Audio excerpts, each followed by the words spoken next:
Buenas noches, queridos hermanos y hermanas. Gracias por darme la oportunidad de estar nuevamente con ustedes compartiendo su espacio.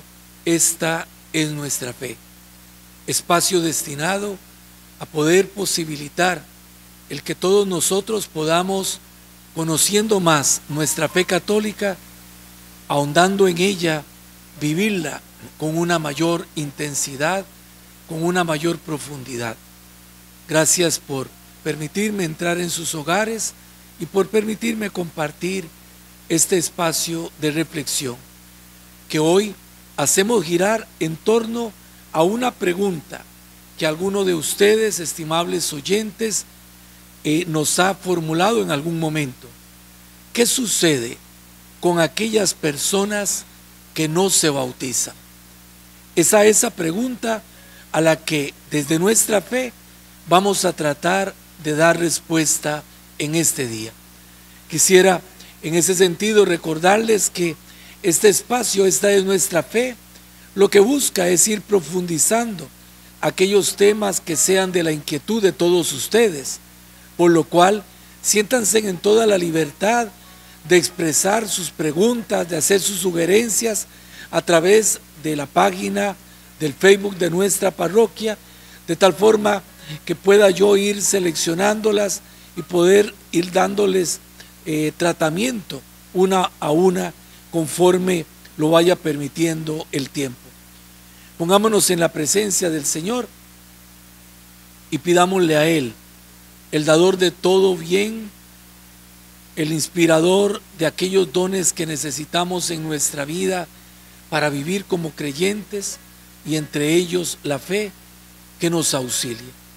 Acudamos al Señor como aquel personaje del Evangelio y digámosle: creo, Señor, pero aumenta mi fe. Señor Dios, nos ponemos en tus manos y abrimos a ti nuestro corazón, nuestra vida, toda nuestra existencia. Sabemos que la fe es un don que proviene de ti. Es un don que tú regalas, pero que como semilla fecunda está destinada a crecer y hace posible su crecimiento el que nosotros la acojamos, la abracemos. Danos, Señor, el don de la fe y danos la posibilidad de responder siempre a ella, viviendo lo que tú nos invitas a vivir. Señor, que adentrándonos en los caminos de nuestra fe, amemos más la vida de nuestra Madre, la Iglesia, que es en quien nosotros nos nutrimos de esta fe y por quien la hemos recibido. A ti, Señor, el honor, el poder y la gloria por los siglos de los siglos. Amén. Bien, hermanos y hermanas, nos disponemos de esta manera a iniciar nuestra reflexión, que, como les decía, tiene un punto de partida. Es esa pregunta que justamente he planteado en la primera imagen que ustedes acaban de ver. En el Evangelio según San Marcos, nosotros nos encontramos una afirmación en boca de Jesús: el que crea y se bautice se salvará. Nos encontramos esta afirmación en el capítulo 16, versículo 16 del Evangelio según San Marcos.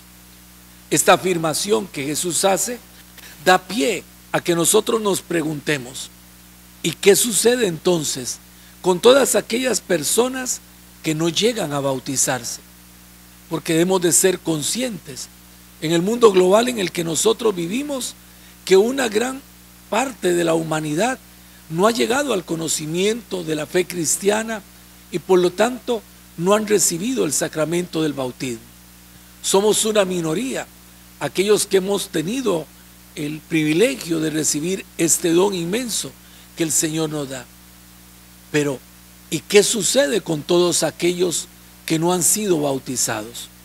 Esta pregunta, como les digo, marca el inicio de nuestra reflexión y responde a una pregunta planteada justamente por uno de ustedes. Recordemos para poder comenzar a desarrollar nuestro tema, un presupuesto que es fundamental y en el que insistimos hace algunas semanas en este mismo programa. Los datos de la Sagrada Escritura no pueden ser leídos de una forma aislada, sino como piezas de un todo. Es decir, la lectura de los datos que la Escritura nos transmite deben ser leídos de una forma global. No podemos entresacar un texto y aislarlo del conjunto de toda la Escritura, porque estaríamos falseando el contenido de esta misma palabra revelada. Hemos de integrar todas las piezas, hemos de integrar todos aquellos elementos que la Escritura nos da para poder cotejarlos unos con otros y de esta manera hacer una lectura adecuada, una lectura integral, una lectura sana de la Escritura según nos lo indica nuestra Madre, la Iglesia. Hemos señalado una afirmación, por lo tanto, del Evangelio según San Marcos. Pero también la Sagrada Escritura, la misma palabra de Dios, hace otras afirmaciones. El apóstol Pablo señala que Dios quiere que todos los hombres se salven y lleguen al conocimiento de la verdad. Vean ustedes cómo en un primer momento señalábamos que el Evangelio según San Marcos pone en boca de Jesús esta afirmación: el que crea y se bautice se salvará.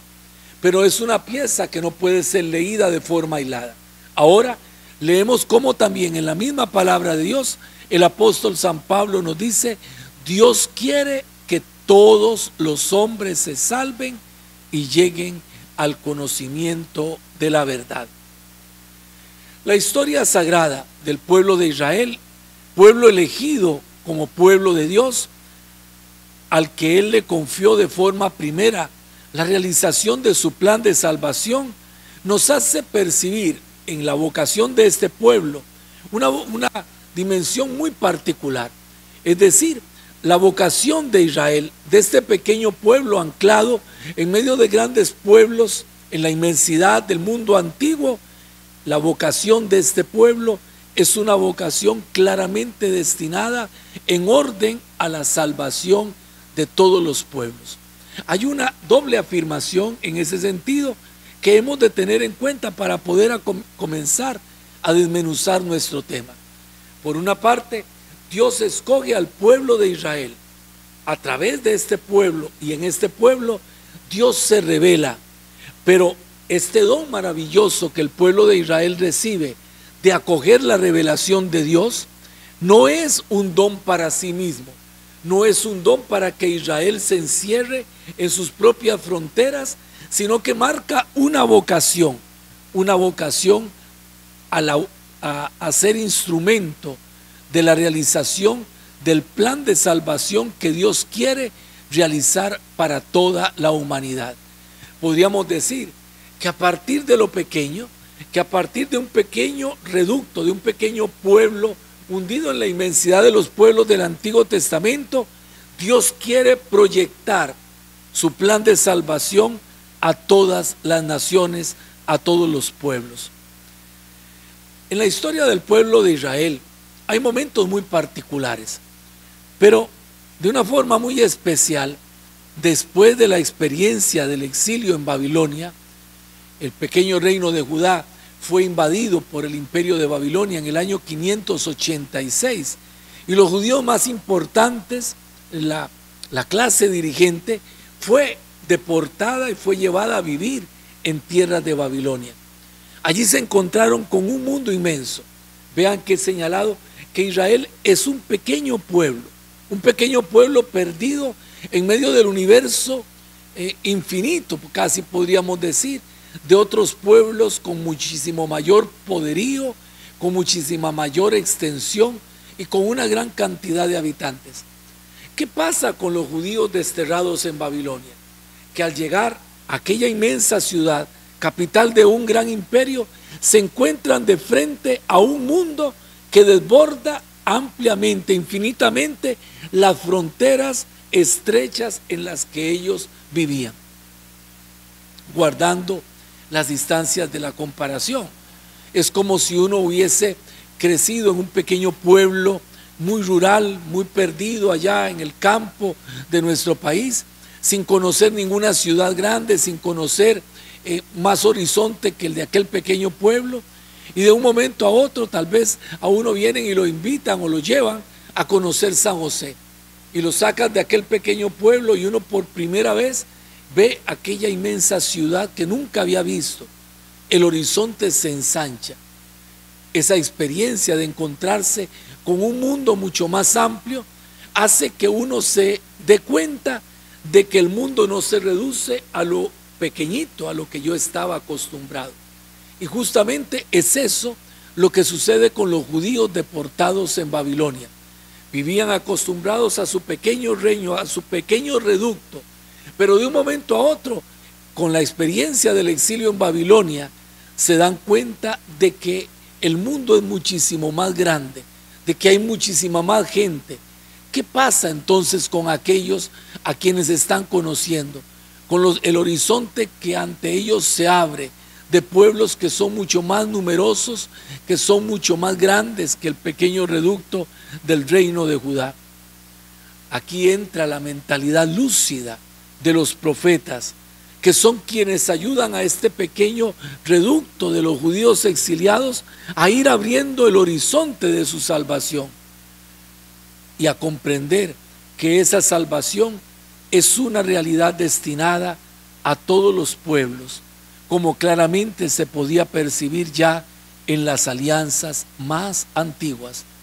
Si nos remontamos al capítulo 11 del libro del Génesis, nos encontramos con una de las primeras alianzas que se realiza, la que hace Dios con Noé después del diluvio universal, y que pone como testigo, como signo del pacto querido por Dios, el arco iris. Esa alianza, en el contexto de la Sagrada Escritura, es una alianza que Dios pacta, no con el pueblo de Israel, sino con toda la humanidad. Pues los profetas van a ayudar a los israelitas a comprender que el horizonte de la salvación es mucho más amplio que el que limitan sus pequeñas fronteras. Israel había vivido pensando que la salvación era un don de Dios solamente para ellos, pero ahora se encuentran con un mundo mucho más amplio y se preguntan, ¿y de estos habitantes de la tierra, de este mundo mucho más amplio que descubrimos, qué? ¿Qué hay en relación con la salvación? Y como les decía, es cuando los profetas comienzan a iluminar la mente de aquel pequeño pueblo, de los israelitas, y les hacen comprender que la salvación es un don de Dios, que a través del pueblo de Israel no está destinado solamente al pueblo de Israel, sino que está destinado a todas las naciones de la tierra. Si ustedes abren el libro del profeta Isaías, en el capítulo 60 del profeta, nos vamos a encontrar justamente con esta hermosa realidad de lo que vengo señalando y que el profeta en este caso ayuda al pueblo de Israel a comprender. Presten atención, y si algunos tienen la Sagrada Escritura, busquen el texto del profeta Isaías en el capítulo 60 a partir del versículo 1. Dice el profeta: levántate y brilla, que ha llegado tu luz y la gloria de Yahvé amaneció sobre ti. Mientras las tinieblas cubrían la tierra y los pueblos estaban en la noche, sobre ti se levantó Yahvé y sobre ti apareció su gloria. El versículo 3 comienza diciendo: los pueblos se dirigen hacia tu luz y los reyes al resplandor de tu aurora. Levanta los ojos a tu alrededor, contempla su rayo. Todos se reúnen y vienen a ti. Tus hijos llegan de lejos y tus hijas son traídas en brazos.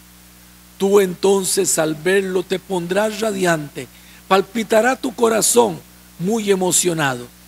Traerán a ti tesoros del otro lado del mar y llegarán a ti las riquezas de las naciones. Te inundará una multitud de camellos, llegarán los de Madián y de Efá. Los de Sabá vendrán todos trayendo oro e incienso y proclamando las alabanzas de Yahvé. Todos los rebaños de Cedar se reunirán junto a ti, y los carneros de Nebaiot serán tuyos para ser ofrecidos en mi altar, pues quiero dar esplendor al templo de mi gloria. Y el texto continúa. Oh, ¿quiénes son estos? ¿Una nube de palomas que vuela a su palomar? Pero si las islas ahora creen en mí, mira cómo los barcos de Tarsis acuden, trayendo de lejos a tus hijos, con su plata y su oro, a causa del nombre de Yahvé, tu Dios, del Santo de Israel que te ha glorificado.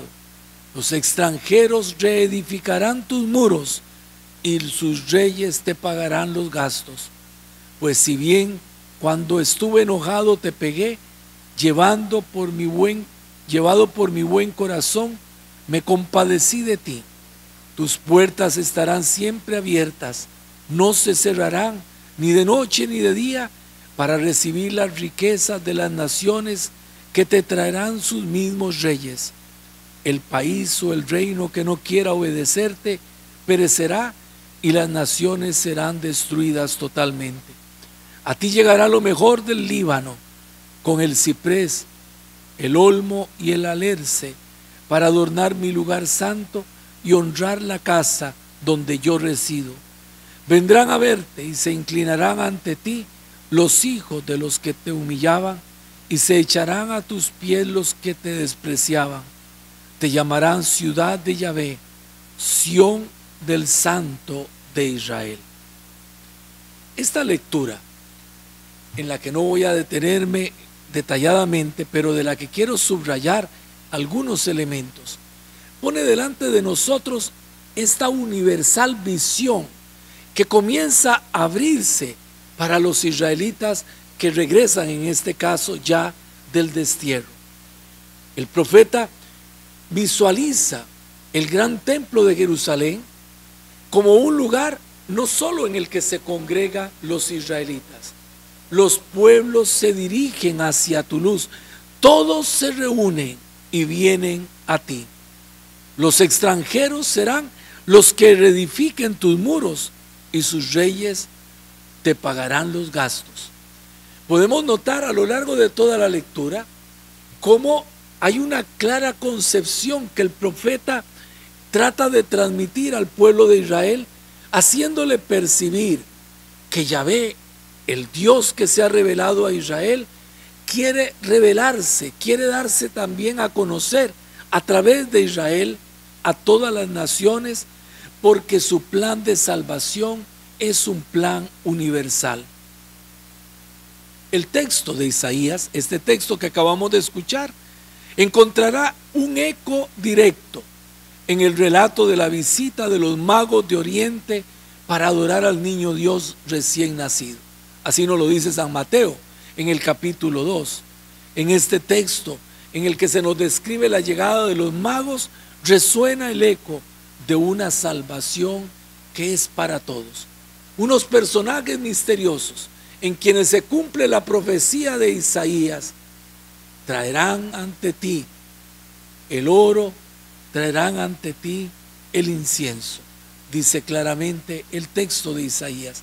Y es justamente lo que San Mateo nos dice que ofrecen los magos al postrarse ante el niño y adorarlo. Abriendo sus cofres, le ofrecieron oro, incienso y mirra. Vemos cómo aquellos magos encarnan la vocación universal del pueblo de Israel y el horizonte de una salvación que no se reduce solamente al pueblo de Israel, sino que ha sido destinada por Dios para todas las naciones. Otros muchos textos nos encontramos en esta misma orientación a lo largo de todo el Nuevo Testamento. Pensemos en la curación del hijo del centurión romano ante la fe de éste, ante la cual Jesús expresa: yo se lo digo vendrán muchos de oriente y del occidente para sentarse a la mesa con Abraham, Isaac y Jacob en el reino de Dios.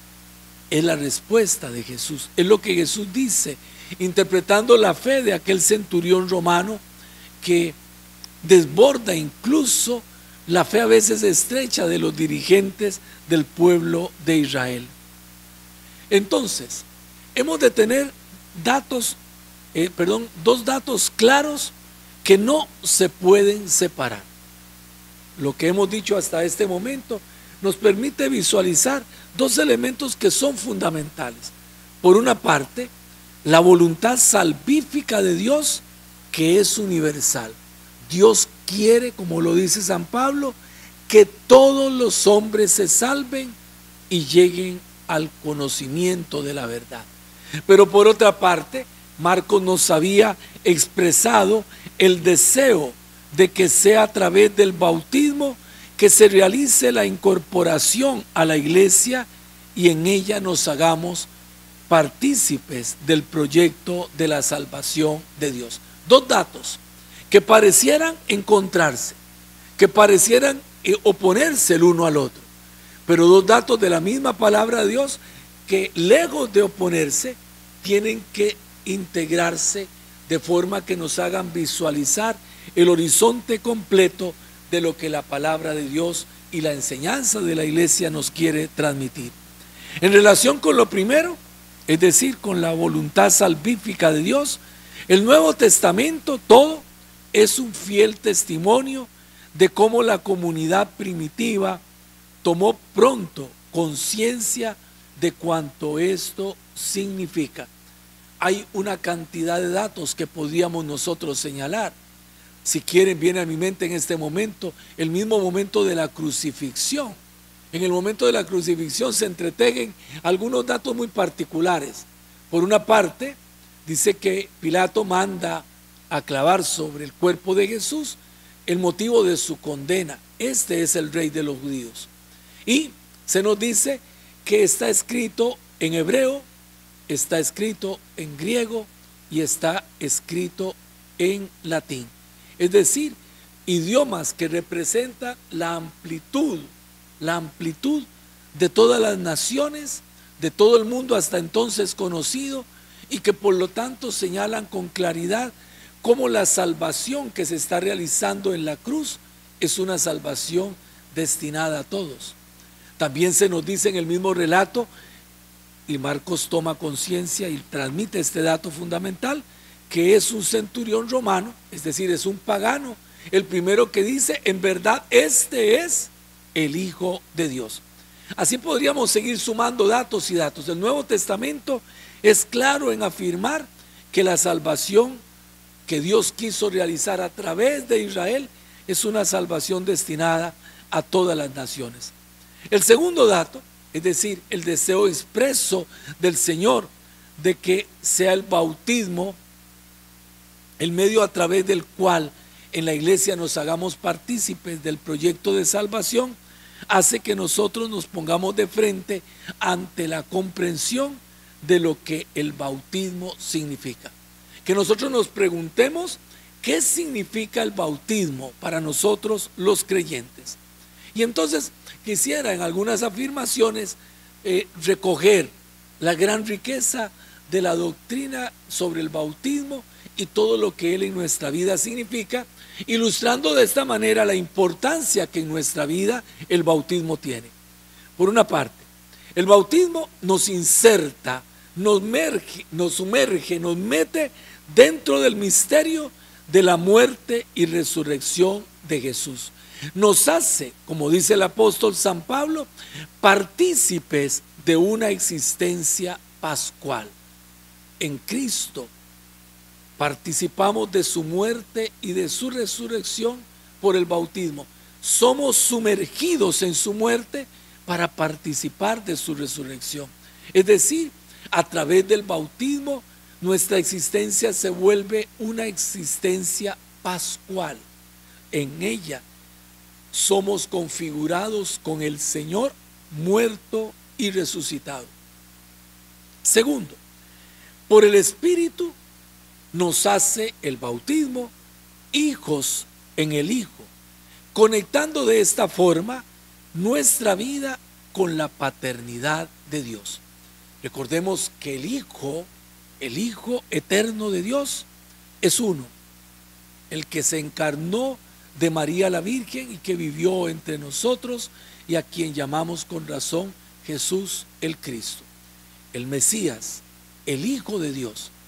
Pues en Él, que es Hijo por naturaleza del Padre, al injertarnos nosotros, nos hacemos partícipes de la paternidad de Dios.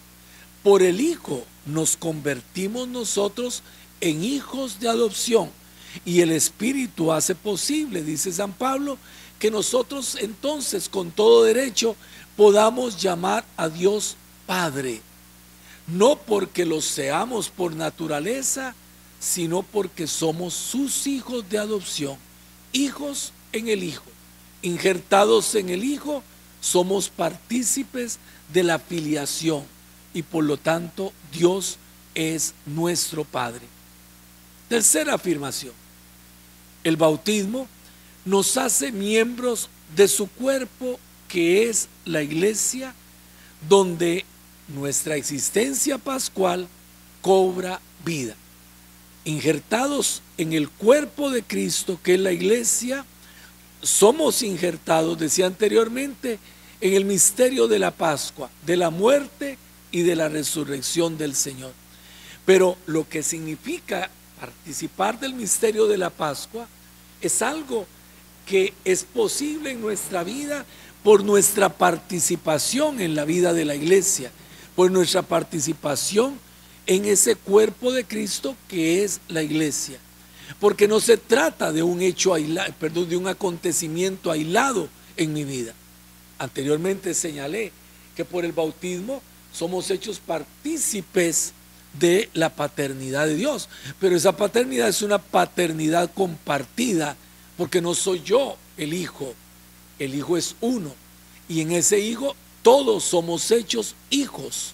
Por lo tanto, la relación de filiación que nos hace llamar a Dios Padre, nos hace hermanos y hace que nuestra existencia pascual solo pueda tener su pleno significado al ser vivida en la comunión de la Iglesia.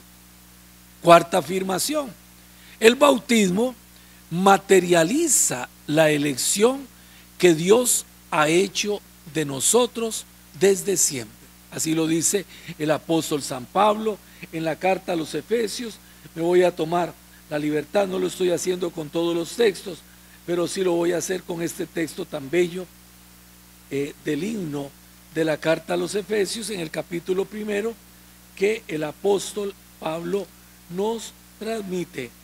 Dice el apóstol: bendito sea el Dios y Padre de nuestro Señor Jesucristo, que nos ha bendecido con toda clase de bendiciones espirituales en los cielos en Cristo, por cuanto, atentos, nos ha elegido en Él. En Él se refiere al Hijo. Nos ha elegido en Él antes de la fundación del mundo, para ser santos e inmaculados en su presencia, y repite, eligiéndonos de antemano para ser sus hijos adoptivos por medio de Jesucristo. Es decir, el bautismo, digámoslo de esta manera, no me gusta mucho la expresión, el bautismo hace oficial el que Dios Padre desde la eternidad en su Hijo me había elegido, me había destinado a ser hijo. El bautismo es, en alguna medida, y guardando las distancias de la comparación, es el reconocimiento oficial que Dios hace de mi elección. Sexta afirmación: el bautismo nos hace entrar en la dinámica de ser discípulos, en ese ser comunidad, ser cuerpo de Cristo, ser parte de la Iglesia. Nosotros somos invitados a darle forma a nuestra existencia cristiana en el seguimiento de Jesús, plasmando en cada uno de nosotros un estilo propio de vida. Eso es lo que San Pablo llama la configuración, con el tomar la figura de Cristo. En la misma carta del apóstol San Pablo a los Efesios, en el capítulo 4, hay una afirmación clara en ese sentido, porque dice el apóstol que todos hemos sido incorporados en el cuerpo de Cristo para que lleguemos a la unidad de la fe en el conocimiento pleno del Hijo de Dios, al estado del hombre perfecto, a la madurez de la plenitud de Cristo. Es decir, somos llamados a alcanzar la estatura de Cristo, a ser como Él, y para eso hemos sido destinados en el bautismo. Y sexta afirmación, el bautismo nos destina a una misión por la salvación del mundo. No es un don que recibimos para dejárnoslo nosotros, no es un don que recibimos para recluirlo egoístamente entre nosotros, sino que el participar de la vida del Hijo nos hace también, sin separación, participar de su misión, y su misión por la salvación del mundo. Vean, en 6 afirmaciones he querido resumir, concretizar lo que el bautismo significa en nuestra existencia. Por lo tanto, tener conciencia de lo que este bautismo significa es lo que marca el punto de partida de mi experiencia, de nuestra experiencia como discípulos. Hemos afirmado, citando al Papa Benedicto XVI, que un discípulo no comienza a ser discípulo porque se le ocurre una gran idea, no comienza a ser discípulo siquiera porque se ha sentido cautivado por un código moral, como quien pertenece a una asociación benéfica, a una ONG, como dice repetidamente el Papa Francisco. No se trata de esto. Se comienza a ser discípulo a partir de la experiencia del encuentro con Él, que nos lleva a conocerle y que conociéndole nos lleva a seguirle. Encuentro que nos lleva al conocimiento, conocimiento que nos lleva al seguimiento.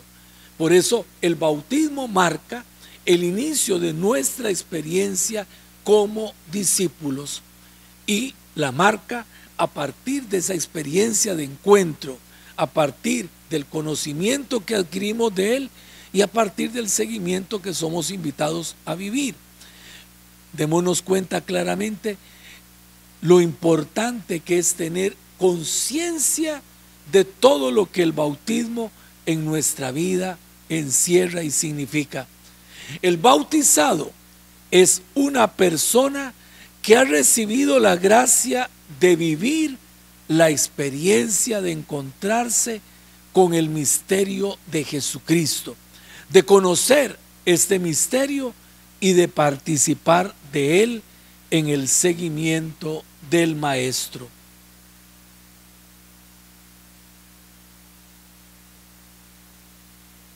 El bautizado es alguien que ha tenido la oportunidad de vivir, oigan y subrayo esto, de vivir conscientemente la experiencia de la salvación que Dios ha realizado en su vida. Voy a subrayarlo y acentuarlo de una forma particular. ¿Quién es el bautizado? Teniendo en cuenta lo que el bautismo significa. ¿Quién es el bautizado? El bautizado es una persona que tiene conciencia, que ha tomado conciencia de lo que significa la experiencia de la salvación que Dios ha realizado en su vida. Es alguien que tiene una clara conciencia de que ha sido rescatado por Dios, de que ha sido elegido por Dios, de que ha sido salvado por Dios. Tiene conciencia clara de lo que esto significa. Y lo subrayo porque no es lo mismo tener conciencia de esa experiencia de salvación a no tenerla. Yo puedo haber sido salvado por Dios, pero no necesariamente tengo conciencia de que esa salvación se haya realizado en mi vida. De hecho, la salvación es don de Dios destinado para toda la humanidad. Recordemos cómo en el texto de la Anunciación, cuando el ángel Gabriel le anuncia a María el misterio de la encarnación, le dice claramente, San Mateo lo señala en otra perspectiva porque es José el que aparece como el personaje, pero a ambos se les dice, este niño se llamará Jesús, e inmediatamente agrega el Evangelio, porque Él salvará a su pueblo de sus pecados. Es decir, el nombre Jesús significa Dios salva, y en Jesús Dios ha entrado en la humanidad para salvar a la humanidad. La salvación de Dios es para toda la humanidad. Dios quiere que todos los hombres se salven y lleguen al conocimiento de la verdad. Pero aquí comenzamos entonces a marcar una diferencia. No todos tienen conciencia de que esa salvación se ha realizado en su vida. Hay un pasaje muy particular en el Evangelio según San Marcos, en que se nos dice que había un endemoniado en la región de Gerasa y acude en busca del auxilio de Jesús. Y Jesús, viendo una piara de cerdos, manda al demonio que se meta en los cerdos, y el texto termina diciendo que los cerdos se abalanzan por el acantilado y mueren. Posteriormente, este endemoniado que ha experimentado, eso significa el haber sido liberado del poder del demonio, es decir, ha experimentado la salvación de Dios, ha experimentado a Dios en su vida como aquel que salva, se le acerca a Jesús lleno de entusiasmo y le dice que él quiere seguirlo. Y acá viene una respuesta muy hermosa que Jesús le da a este hombre. Le dice, vete a tu casa con los tuyos y cuéntales lo que el Señor ha hecho contigo y cómo ha tenido compasión de ti. Ve y cuenta. Esa es, digamos, la razón de ser de la experiencia de la salvación. Yo no soy rescatado por Dios. Dios no ha manifestado su amor en mi vida simplemente para que yo me arrulle. No, yo estoy destinado a comunicar, a contar, a testimoniar lo que Dios ha hecho en mi vida, tal y como se lo indica aquel que había estado endemoniado. El Papa Francisco lo señala en la carta apostólica Evangelii Gaudium. Dice el Papa, solo gracias a este encuentro o reencuentro con el amor de Dios, que se convierte en feliz amistad, somos rescatados de nuestra conciencia aislada y de la autorreferencialidad. Llegamos a ser plenamente humanos cuando somos más que humanos, cuando le permitimos a Dios que nos lleve más allá de nosotros mismos para alcanzar nuestro ser más verdadero. Allí está el manantial de la acción evangelizadora, porque si alguien ha acogido ese amor que le devuelve el sentido a la vida, ¿cómo puede contener el deseo de comunicarlo a los demás? He ahí la misión del creyente, he ahí la misión del cristiano. ¿Qué diferencia entonces a un creyente en Jesucristo que se ha incorporado al misterio de su Pascua por el bautismo de un no creyente o de un no bautizado? ¿Qué le diferencia? Estamos llegando a la respuesta de la pregunta inicial. Le diferencia la conciencia que éste tiene de la obra salvadora de Dios en su vida. El creyente es alguien que tiene conciencia de lo que Dios ha realizado en su vida porque lo ha conocido, porque ha tenido la posibilidad de encontrarse con Él, de conocerlo y de seguirlo. Lo cual no significa que la experiencia de la salvación no se realice en la vida de todos. En el texto del Evangelio según San Mateo, ustedes lo recordarán, capítulo 25, a partir del versículo 31, se pone delante de nosotros aquel texto tan conocido del juicio universal. Y dice el texto que cuando el Hijo del Hombre venga en su gloria acompañado de todos sus ángeles, se sentará en el trono de su gloria.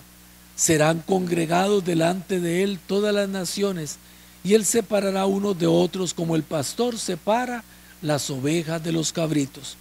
Pondrá las ovejas a su derecha y a los cabritos a su izquierda, y entonces dirá a los de la derecha: vengan benditos de mi Padre, reciban la herencia del reino preparado para ustedes desde la creación del mundo, porque tuve hambre y me dieron de comer, tuve sed y me dieron de beber, era forastero y me acogieron, estaba desnudo y me vistieron, enfermo y me visitaron, en la cárcel y vinieron a verme.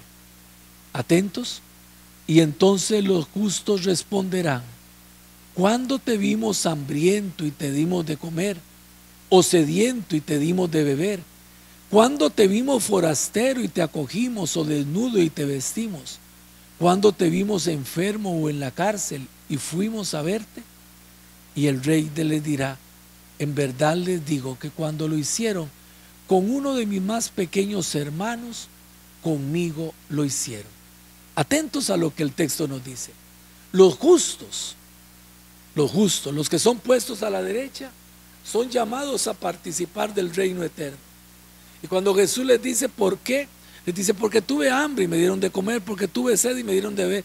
Y les dice todo esto que acabamos de escuchar. Y ellos dirán: ¿cuándo?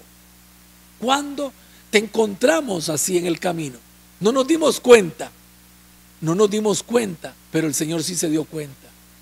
Hay muchos que se encuentran con el Señor, pero no tienen conciencia de encontrarse con Él.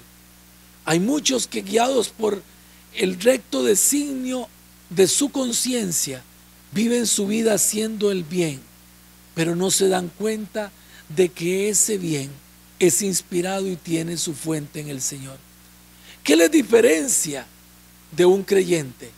Les diferencia el que el creyente sí ha tenido la gran posibilidad, la gran oportunidad de tomar conciencia de lo que este encuentro significa. No es lo mismo vivir sin haberse dado cuenta, aunque se haya vivido lo mismo, que vivirlo con toda conciencia, porque aquello tiene un mayor sentido. Tiene un mayor sentido, no tiene un valor especial, un valor singular. No es andar a tientas, no es ser cristiano anónimo, sino cristiano con nombre. En la primera carta del apóstol San Juan nos encontramos este bellísimo texto que dice: todo el que ama ha nacido de Dios y conoce a Dios, porque Dios es amor. Todo el que ama ha nacido de Dios y conoce a Dios. El que no ama no ha conocido a Dios, porque Dios es amor. El que ama ha conocido a Dios, lo cual no significa que siempre sea consciente de que a quien está conociendo a través del amor es Dios. Es decir, en alguna medida le percibe, en alguna medida le ve, pero no le reconoce, porque no ha tenido la oportunidad que sí ha tenido el creyente de recibir la revelación que hace explícito aquel conocimiento en él. A quien yo me encuentro es el Señor, y lo sé porque la revelación me ha permitido conocerlo. El que no ha recibido la revelación no participa de esa dicha, aunque igualmente es conducido de una forma misteriosa a vivir lo que el mismo Señor inspira y suscita en el corazón de toda la humanidad. La Iglesia nos enseña, y vamos llegando entonces a la respuesta directa de la pregunta inicial. Cito un documento del Concilio Vaticano II, Gaudium et Spes, significa los gozos y las esperanzas. Es un documento importantísimo, de los 4 documentos más importantes de entre todos aquellos que nos regaló el Concilio Vaticano II.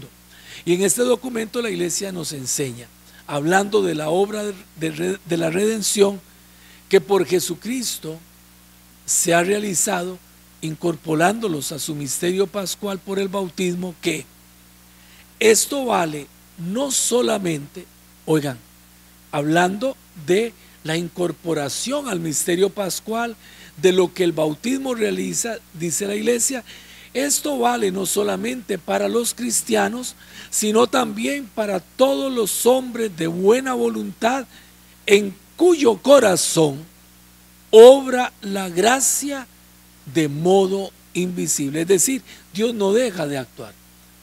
Dirá el Evangelio según San Juan, el Espíritu sopla donde quiere y como quiere.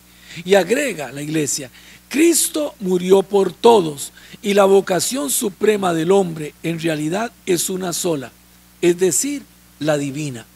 En consecuencia, debemos creer que el Espíritu Santo ofrece a todos la posibilidad de que en la forma solamente conocida por Dios puedan ser asociados a este misterio pascual. La acción de la gracia actúa. Dios actúa en el corazón de todos los hombres. Los que somos creyentes, por la revelación hemos tenido la oportunidad de hacer explícito en nosotros ese conocimiento, de saber qué es lo que en nosotros ha sucedido, qué es lo que Dios ha realizado. Pero Dios lo realiza en toda la humanidad. Y por eso dice claramente el texto que acabo de señalar, que a través del Espíritu Dios ofrece la posibilidad de incorporarse al misterio de la Pascua, aunque, y subrayo esto, aunque de forma solamente por Dios conocida. Nosotros sabemos que el medio a través del cual Dios ha querido realizar esta obra es el bautismo. Y lo hemos dicho al señalar todo aquello que el bautismo significa. Pero no quiere decir que lo que el bautismo realiza en nosotros, Dios no pueda realizarlo de una manera solamente conocida por Él en otras personas que, acogiendo la acción de la gracia, se dejan mover por ella y actúan como si fueran creyentes, pero sin serlo.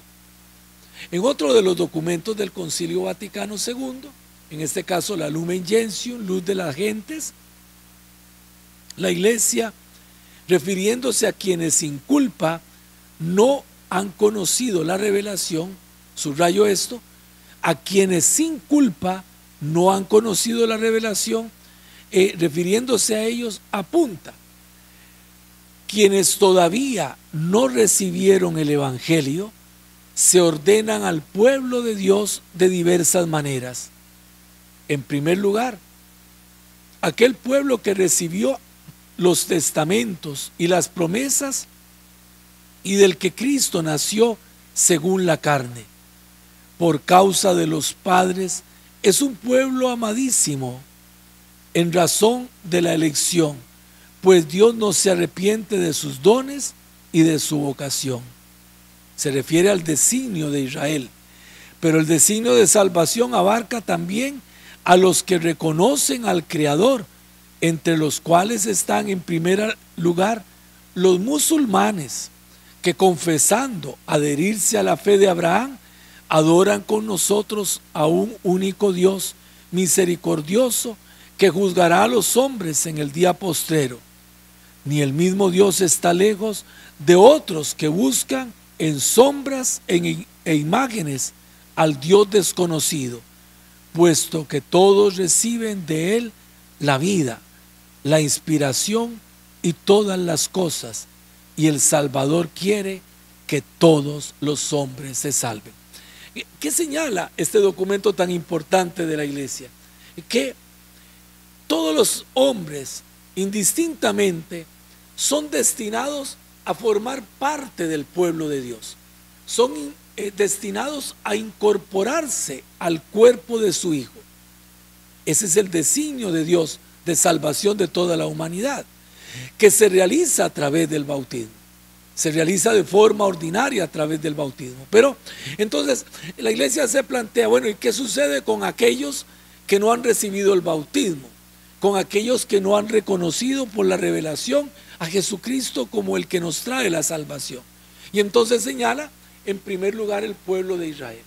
Y dice, la elección del pueblo de Israel en el Antiguo Testamento no es revocada por Dios. Siempre sigue siendo el pueblo elegido, aunque no haya llegado a la plenitud de la fe. Ellos adoran al mismo Dios. Y después señala ya no solamente al pueblo judío, sino que habla de los musulmanes, que conocen y reconocen al Dios vivo y verdadero. Y después habla ya de los que ni siquiera reconocen a Dios, sino de aquellos que simplemente en la vida se mueven por su buena voluntad, que adoran, dice el texto, al Dios desconocido, a un Dios que no lo conoce, no lo han reconocido y posiblemente en algunos casos hasta lo niegan. Pero indistintamente todos son destinados a incorporarse al pueblo de Dios. En los creyentes se realiza esto a través del bautismo, y en los que no son creyentes cristianos se realiza de formas solamente conocidas por Dios. Concluye este texto de la Lumen Gentium: pues quienes, ignorando sin culpa el evangelio de Cristo y su iglesia, no obstante buscan a Dios con un corazón sincero y se esfuerzan bajo el influjo de la gracia en cumplir con obra su voluntad, conocida mediante el juicio de la conciencia, pueden conseguir la salvación eterna. Y la divina providencia tampoco niega los auxilios necesarios para la salvación de quienes sin culpa no han llegado todavía a un conocimiento expreso de Dios y se esfuerzan en llevar una vida recta, no sin la gracia de Dios. Cuanto hay de bueno y verdadero entre ellos, la iglesia lo juzga como una preparación del evangelio y otorgado por quien ilumina a todos los hombres para que al fin tengan vida. ¿Qué está señalando la iglesia en su enseñanza? Está señalando que la gracia de Dios, que Dios a través de su gracia, a través de su espíritu, actúa en el corazón de todos los hombres, suscita en el corazón de aquellos que le acogen la inclinación a realizar el bien, a vivir en función del bien, por lo tanto, a realizar el proyecto salvífico de Dios, aún sin conocerlo. Pero la gracia está actuando en ellos. Es, digámoslo así, el bien no es movido en el corazón del ser humano, sino es por Dios. Es Dios quien mueve al ser humano a actuar el bien. Por lo tanto, todo bien que se suscita en el corazón de los hombres es un bien que Dios provoca, que Dios suscita, que Dios mueve, aun cuando haya muchos que no lo reconocen. Hay muchos que no han tenido la oportunidad de darse cuenta. Por eso la iglesia habla de quienes viviendo en esta condición sin culpa, 2 veces lo señala, sin culpa, es decir, quienes no han tenido la oportunidad de conocer, pero no por culpa de ellos, sino porque nacieron en otro pueblo, porque nacieron en medio de otras costumbres, porque nacieron ajenos a la fe cristiana, porque no les ha sido anunciada la fe cristiana. Aquellos que sin culpa no viven explícitamente como creyentes, pero se dejan mover por la gracia, son conducidos misteriosamente también a la salvación. En el catecismo de la Iglesia Católica se recoge esta misma enseñanza. El catecismo nos dice: Cristo murió por todos y la vocación última del hombre es realmente una sola, es decir, la vocación divina. En consecuencia, debemos mantener que el Espíritu Santo ofrece a todos la posibilidad de que de un modo conocido solo por Dios, está citando el documento del Concilio Vaticano II que acabo de leer, se asocien a este misterio pascual. Todo hombre que, ignorando el Evangelio de Cristo y su iglesia, busca la verdad y hace la voluntad de Dios según él la conoce, puede ser salvado. Se puede suponer que semejantes personas habrían deseado explícitamente el bautismo si hubiesen conocido su necesidad. Es decir, aceptan el bautismo sin conocerlo, porque aceptan lo que el bautismo significa en sus vidas, lo viven de una forma explícita. Es lo que la iglesia llama el bautismo de deseo. Es decir, hay un deseo dentro del alma que jalona la vida de aquella persona hacia lo que significa el bautismo, pero no lo logra ver, no lo logra percibir porque vive en medio de penumbras, pero el mismo Señor lo va conduciendo y actuando en la rectitud de la verdad, en la buena voluntad y en el amor, es conducido por Dios a la salvación. La iglesia por ello habla de dos tipos de bautismo, además del bautismo explícito que recibimos por el agua, tal y como lo conocemos. Dice el Catecismo de la Iglesia: desde siempre la iglesia posee la firme convicción de que quienes padecen la muerte por razón de su fe, sin haber recibido el bautismo, son bautizados por su muerte con Cristo y por Cristo. Es decir, este bautismo es el bautismo de sangre. Se trata de aquellos que, entregando su vida por la fe antes de recibir el bautismo, en su propia sangre son bautizados. Y también se habla del bautismo como deseo, que produce los mismos frutos del bautismo sin ser un sacramento explícitamente. No obstante, oigan bien, no obstante, la iglesia acentúa por el significado del bautismo el deber de los padres de bautizar a sus hijos a la mayor brevedad. ¿Qué quiero decir? Perdón, se me pasó. ¿Qué quiero decir con esto? Quiero decir que alguno podría decir, bueno, entonces da lo mismo no ser bautizado que bautizado, y por eso subrayé, no.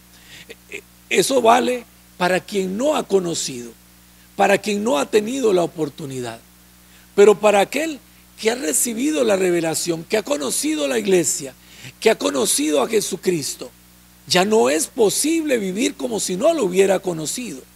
En este caso, no recibir el bautismo sí es un acto culpable, porque es un acto de rechazo de lo que el bautismo significa. No es lo mismo que en aquel que no tiene conciencia de lo que ese bautismo significa. Por eso la iglesia insiste en la necesidad, pero la obligatoriedad de los padres de bautizar a sus hijos.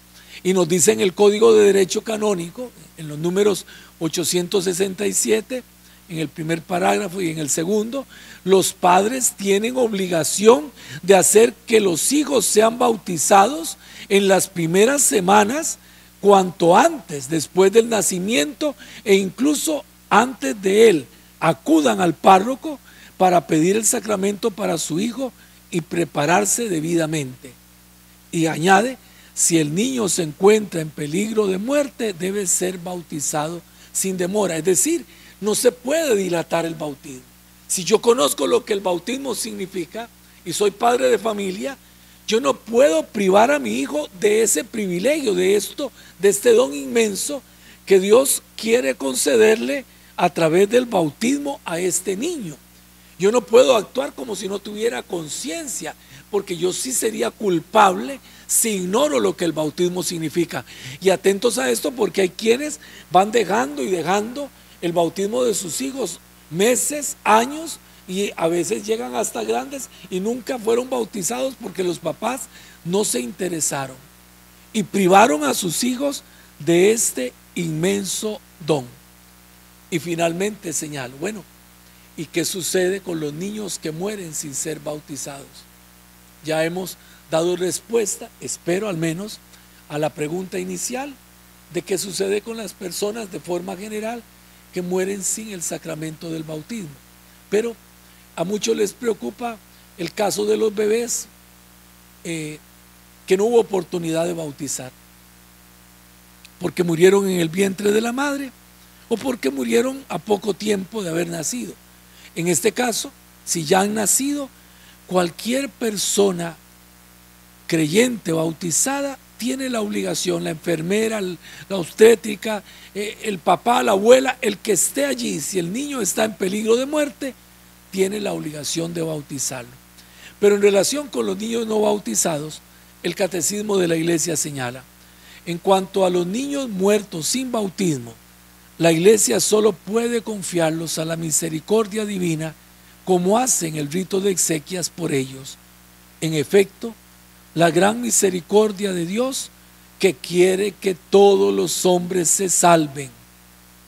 Vuelve a repetir la misma enseñanza, y la ternura de Jesús con los niños, que le hizo decir: dejad que los niños se acerquen a mí, no se lo impidáis, nos permiten confiar en que haya un camino de salvación para los niños que mueren sin bautismo.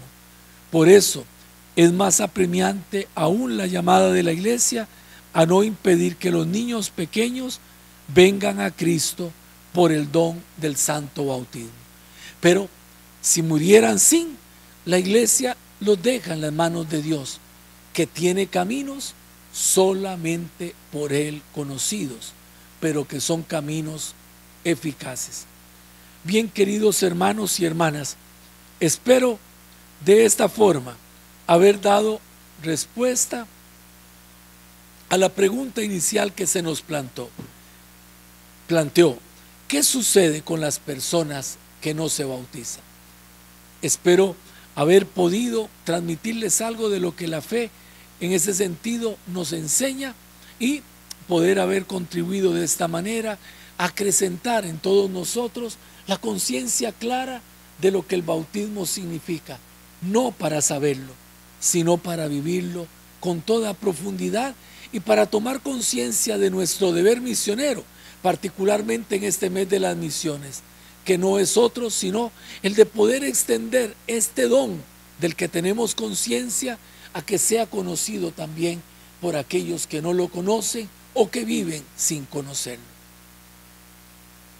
Vuelvo a hacerle la invitación que les hiciera al principio: aquellos temas que ustedes quieren que abordemos en este espacio, esta es nuestra fe, y que quieren sugerir, háganlo con toda confianza a través de nuestra página en el Facebook. Gloria al Padre, al Hijo y al Espíritu Santo, como era en el principio, ahora y siempre, por los siglos de los siglos. Amén. María, Madre de la Iglesia, ruega por nosotros. Feliz noche a todos y que Dios les bendiga.